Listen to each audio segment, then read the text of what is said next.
Welcome to Fluent Phonics. Today, we will discover the proper pronunciation of the word bombings. Bombings.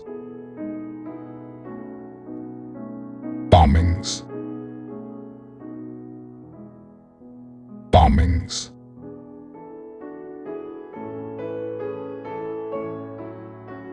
Here's an example of how one might use it in a sentence.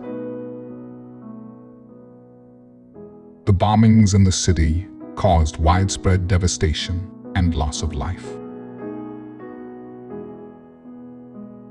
Bombings refer to deliberate attacks using explosive devices, causing destruction, injury, and loss of life in a targeted area or among a group of people.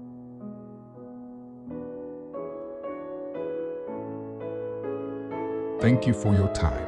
If you enjoyed this, please like and subscribe for further content.